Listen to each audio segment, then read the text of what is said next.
Hello friends, welcome back to my channel, and today in this video I'll discuss about the Assam by-election 2021 which is conducted yesterday, that is 31st of October 2021. And also I'll have to highlight some points about the anti-defection law.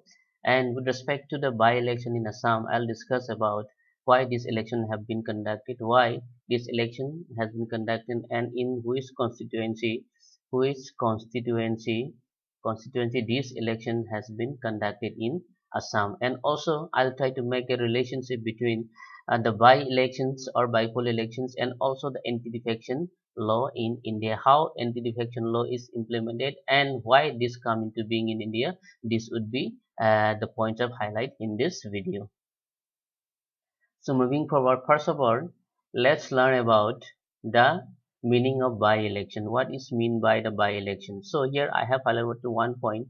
A by-election, a by-election is an election that used to fill an office that has come vacant between a general elections.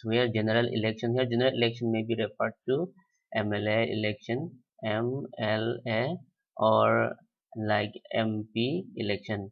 MP election and MLA election. These elections are conducted within an interval of 5 years. So when an MP office or when an MLA office remain vacant within the term of or within the tenure of 5 years, then the by-election is options to be conducted in order to fill the office that has been remained vacant. So this is the meaning of the by-election. So secondly, when a vacancy may arises as a result. So when we talk about the vacancy, when a vacant of an office is to be filled up, then by elections conducted. So what may be the reason behind the arisal of vacancy? So first of all, an incumbent or an MLA or MP that's dying or resigning. When an MLA or MP resign from his office, then his office remain vacant. So at that point of time, the by-election is conducted. So another point, that is when an incumbent becomes ineligible to continue in office, ineligible to continue in office because of a recall and a criminal convictions, failure to maintain minimum attendance, or when an election is invalidated by voting irregularities.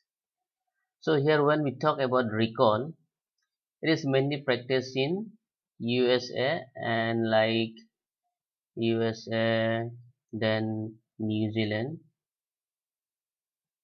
This practice is mostly seen in USA and region. When recall is a measures. Recall is also can be called as a measures to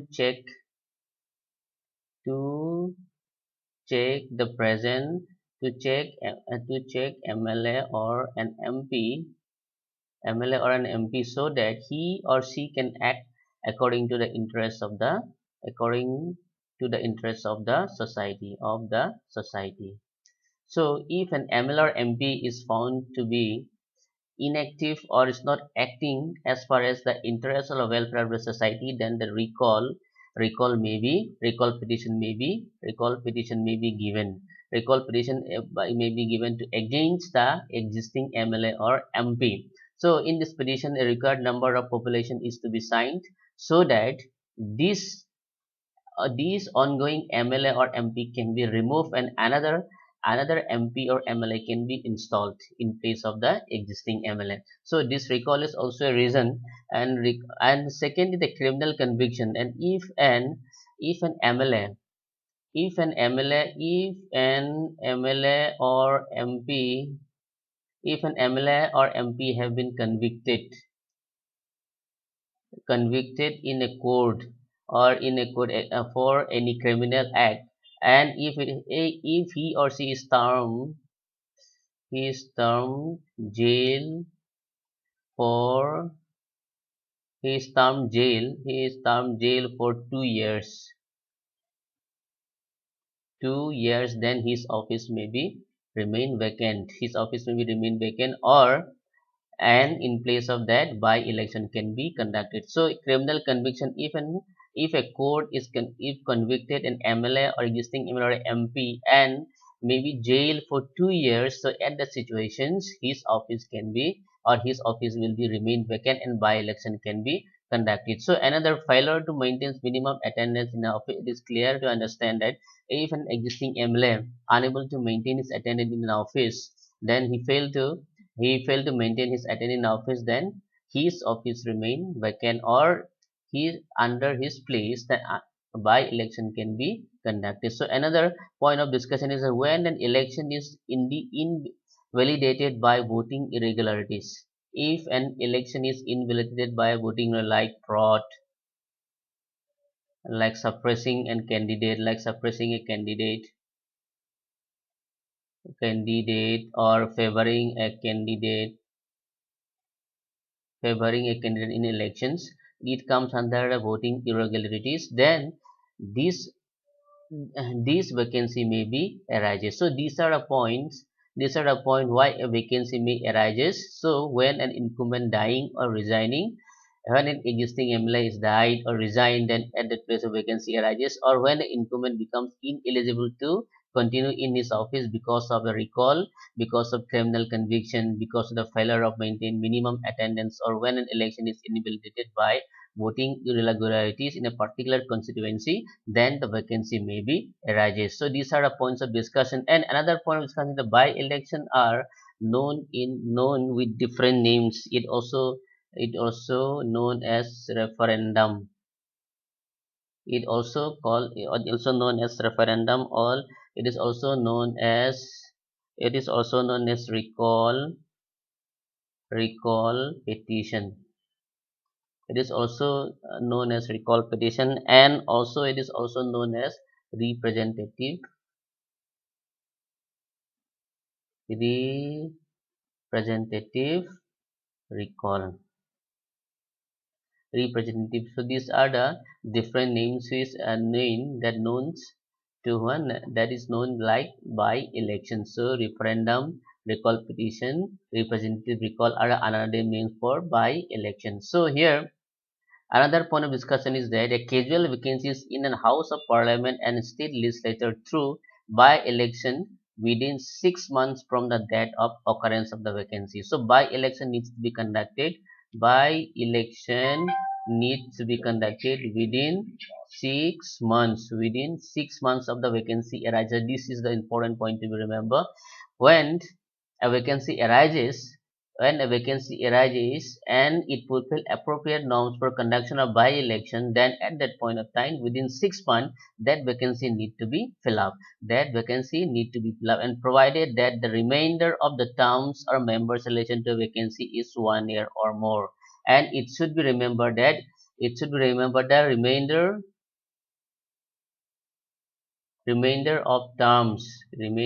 of terms should be minimum 1 year. The remainder of terms of particular vacancy required to be minimum 1 year for the conduction of by-election. So if an MLA, suppose if an MP, I think all of us know that MP's tenure is 5 years. MP tenure is 5 years. If he dies in 4.5 months, within the 4.5 months of his office, then at that point of time election cannot be, or by-election cannot be conducted, as his remainder of his office remains how many months? Remain 6, or remain 5 months, then this office cannot be filled up as per by elections law. So these are the point required to be understand, that within 6 months of vacancy arises, by election need to be conducted, and the remainder of tenure should be minimum 1 year. If it is less than 1 year, then by election cannot be conducted. So these are the point required to remember. So moving forward, by election in Assam, that over 69.60%, nearly 8 lakh voters have on Saturday cast their votes in the by-poll assembly election seats in Assam. So official report said that how many percent? 69.60% voters have been voted or casted their votes in the recently concluded by election. So by election in Assam, In how many constituencies it has been conducted? It has been conducted in 5 constituencies. It has been conducted in 5 constituencies: Gosaigaon, Tamulpur, then we have Bhawanipur, Morioni, and also we have the Thaura Legislative Assembly, which have been conducted by elections in Assam. So here, like Gosaigaon and Tamulpur, this Gosaigaon and Tamulpur vacancy arises because of the what? Because of the death of the incumbent or the sitting MLS. So when we talk about Gosaigaon's MLS, then his name was Majendra Narjari. His name was Majendra Narjari. Majendra Narjari was died recently. He was then another MLS, that is Tamulpur. Tamulpur MLS was Lehoram Boro. Lehoram Boro. These two MLS recently died, and the Mojendra Narjari was from BPF, Bodoland People's Front, and this Lehoram Boro was belonged to whom? Belonged to the UPPL. UPPL. This comes under the BTA. This area. This comes under BTA. UPPL, United People's Party Liberal. United People's Party Liberal. So Tamulpur area sitting MLA was from UPPL, and the Gosaigaon sitting MLA was from BPF, who the two of them recently died. So in order to fulfill the vacancy of their office, this by election Assam was conducted, and another three constituencies: Bhawanipur, Morioni, and Thaura. In these three constituencies, the existing MLA resigned. From their party or from their office. And first of all, the Bhawanipur area is remained vacant because of it comes under a new district, that is Bajali. It comes under a new district, Bajali, and Bajali is the 34th 34th district of 34th district of Assam. Bajali is the 34th district of Assam, and Bhawanipur comes under Bajali district constituency. And another is Morioni. In Morioni, the existing MLA was Rupjyoti Kurmi. He also recently resigned from INC and joined BJP. And another constituency is Thaura. Thaura constituencies come under Sibsagar. It comes under Sibsagar, and the existing MLA was Sushanta Borgohai. Sushanta Borgohai. So Sushanta Borgohai also resigned from his post, and because of these two regions, one is the death and another is the resignations. These two regions, because of the two regions, and in order to fulfill their office, the by-election in Assam was recently conducted when it is 31st October, that I have discussed before. And how many percent of voter have casted their vote? Over 69.60% voter. 69.60% voter have casted their vote in the recently concluded by-election in Assam. So these questions may be important for the exam points of view, especially was preparing for the APSC examinations. APSC examination in Assam.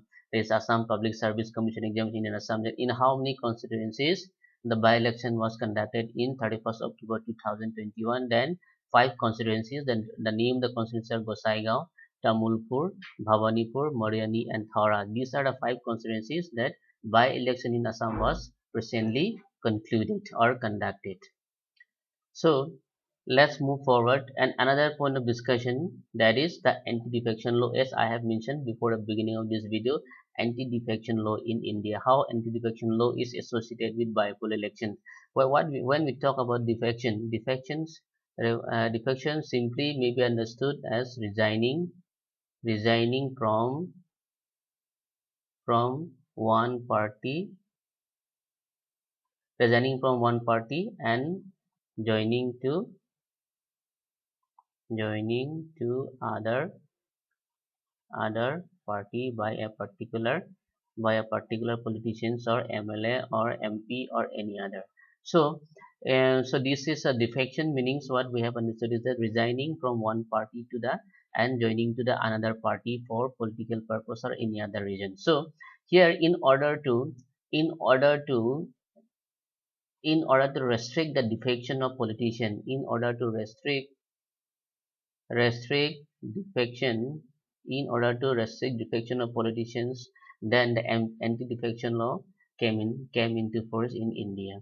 So let's try to understand what the anti-defection laws and when it comes into being. In 1985, the 10th schedule of the 52nd amendment of the Indian constitutions, the bill has been passed in the Parliament of India to bring this anti-defection law in India, and it was under the prime ministership of Rajiv Gandhi. It was under the prime ministership of Rajiv Gandhi. The anti-defection law first comes in India in 1885, and also this 1985 anti-defection law was amended in 2003 as per the 91st amendment to the constitutions of India. So 1985, the first one that came into existence, the anti-defection law during the prime ministership of Rajiv Gandhi, and it also amended in 2003 as for 91st amendment of the constitution of India. This needs to be remembered, and these strengthen the act of adding provisions for disqualification of defectors and banning them from being appointed as ministers for a period of time. So after the amendment of 1985 anti-defection law, the 2003 anti-defection law added some provisions so that the defectors can be disqualified and they can be banned to be appointed as a ministers for a period of time. So first of all, the first point is to remember is that in 1985 the first anti-defection law came into existence, and it was amended when it was amended in 2003, and in a 2003 amendment some provision has been added, that is the disqualification of defectors and the measures to ban them for appointing as a ministers in a period of time. So this needs to be understood. So first of all, one example can be taken with respect to the anti-defection law. Anti-defection law. Anti-defection law. One example can be taken, and how that is that in 1967, a legislator called Gaya Lal, changed his allegiance three times in a single day. Three times in a single day, and gave rise the infamous expression called Ayaram Gayaram.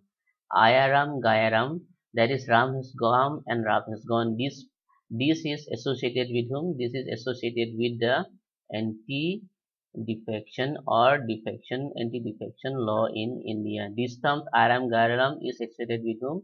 Anti-defection law in India. Gairam was a member of Janata Party. Then he resigned from Janata Party and joined INC. Again he resigned from INC, then joined Janata Party. So he resigned three times in a day, three times in a particular day, and from there on, the Iram Gairam, infamous expression, the Iram Gairam comes into beings in the Indian perspective with regard to the defection or with regard to the anti-defection law. This is one of the famous example with respect to the defection in Indian history. So Gayalal need to remember this question was asked. This question was asked in the UGC NET UGC NET exam. UGC NET exam, especially for a subject of political science. That Iram Gairam, the term Iram Gairam is associated with whom? It is associated with Gaya Lal. This name to be remembered. This question was asked in the UGC NET examinations in political science subject. So moving forward, the anti-defection law, which was enshrined through the introduction of the 10th Bill of the Indian Constitution, comprises 8 paragraphs. The anti-defection law comprises how many paragraph? 8 paragraph. It is falls under 10th schedule of the Indian constitutions. So these are a few provisions which can be interpreted or which can be understood. The first one in paragraph 1, interpretations about the sections handles the definitions of distinct terms applied in laying out the legislation. So this point is not most important that needs to be understood with regard to the anti-defection law. But as far as the paragraph 2 is concerned, it is very important with respect to understand the disqualification on the ground of defection. If an MLA is defected, if an MLA choosing defections to move another party to join another party, then there are certain grounds which can be an existing MLA or a politician can be disqualified on the ground of defection for certain reason or for certain purposes. First of all, this section deals with the crux of legislations specifying factors on which a member could be disqualified from the parliament or the state assembly. From the parliament or state assembly, when we talk about parliament and MP, when we talk about state assembly, that is MLA. So then in para 2.1, it provides disqualification of a members if he or she voluntarily give up the membership of such political party. So when a particular MLA when a particular MLA give one party, suppose he give INC, if an MLA give INC and join BJP, if a particular MLA give up INC and join BJP, so and that so these portions deals with that defection with respect to the giving up of one party and joining another party. So there were some provisions which can be falls under this paragraph 2 also. This is the first point to discuss, that is the disqualification of members if she voluntarily give up, and at that point also his existing office can be disqualified. His existing office can be disqualified. That needs to be understood. In the paragraph 2 of 2.1b section, that the provision has been addresses a situation when a member votes or abstain from any crucial voting contrary to the directive circulated by his or respective political party. So this is another point included in the paragraph 2. In paragraph 2.2, that states that any members after being elected as representative of a certain political party shall be disqualified if she joins another political party after an elections. So after an election, if a particular party members joined and resigned another party, then his membership can be disqualified. So this is also another point. Another paragraph 2.3 states that a nominated member shall be disqualified if she joins any political party after 6 months from the date she takes his seat. After 6 months, after 6 months, if an MLA, existing MLA or MP joins or resigns and another party, then his office can be disqualified. Moving forward to paragraph 3, this omitted after amending the schedule of the 91st Amendment Act 2003, which exempted disqualification arising out of split with one-third members defecting from a political party.